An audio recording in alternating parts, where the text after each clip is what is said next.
ഉമ്മൻചാണ്ടി എന്ന സ്കൂളിലെ വിദ്യാർത്ഥിയായിരുന്നു ഷാഫി പറമ്പിൽ. അത്രമേൽ ആത്മബന്ധം ഉമ്മൻചാണ്ടിയും ഷാഫിയും തമ്മിലുണ്ടായിരുന്നു. തെരഞ്ഞെടുപ്പിലെ വലിയ വിജയത്തിന്റെ കഥ പറയാൻ ഷാഫി ആദ്യമെത്തിയതും പുതുപ്പള്ളിയിലെ ഉമ്മൻചാണ്ടിയുടെ കല്ലറയിലേക്ക്.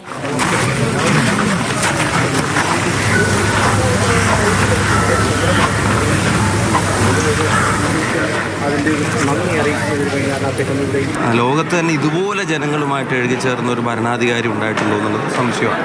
അപ്പോൾ അവിടെ വേറെ താരതമ്യങ്ങളില്ല, അവിടെ വേറൊരാൾക്കും ആ വിശേഷങ്ങൾ ചേരുകയില്ല, പിന്നെ അത് ആരും അറിയിക്കുന്നുമില്ല.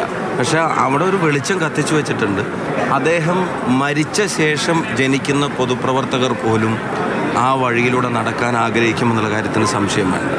ഇന്ന് രാവിലെയോടെ ഡീൻ കുര്യാക്കോസ് എംപിയും ഉമ്മൻചാണ്ടിയുടെ കല്ലറയിലെത്തി പ്രാർത്ഥന നടത്തിയിരുന്നു. ഉമ്മൻചാണ്ടിയുമായുള്ള ബന്ധത്തെക്കുറിച്ച് ഡീനും മനസ്സ് തുറന്നു. അദ്ദേഹത്തിൻ്റെ ആ ഒരു ഓർമ്മകളാണ് ഇനിയും നമുക്ക് മുന്നോട്ട് പോകുവാനുള്ള പ്രേരണ, പിന്തുണ. കാരണം എല്ലാവരെയും കരുതുക, അതാണ് പൊതുപ്രവർത്തനത്തിൻ്റെ ലക്ഷ്യം, ഉദ്ദേശ്യം എന്നുള്ളത് ലോകത്തിന് കാണിച്ചു നൽകിയ മഹാനാണ് ഉമ്മൻചാണ്ടി സാറ്. MLA-മാരായ PC വിഷ്ണുനാഥും ചാണ്ടി ഉമ്മനും MP-മാർക്കൊപ്പം ഉണ്ടായിരുന്നു. വരുന്ന ദിവസങ്ങളിൽ കൂടുതൽ MP-മാർ പുതുപ്പള്ളിയിലെ കുഞ്ഞുഞ്ഞിൻ്റെ കല്ലറയിലേക്കെത്തും. തിരക്കിപ്പോഴും ഒഴിയുന്നില്ല. ഒരു രാഷ്ട്രീയ തീർത്ഥാടന കേന്ദ്രമായി പുതുപ്പള്ളിയിലെ ഉമ്മൻചാണ്ടിയുടെ ഈ കല്ലറ മാറുകയാണ്. കോട്ടയത്ത് നിന്ന് ക്യാമറാമാൻ ജോബിൻ തേക്കടിക്കൊപ്പം ഷിനോ ജസ്റ്റി, മാതൃഭൂമി ന്യൂസ്.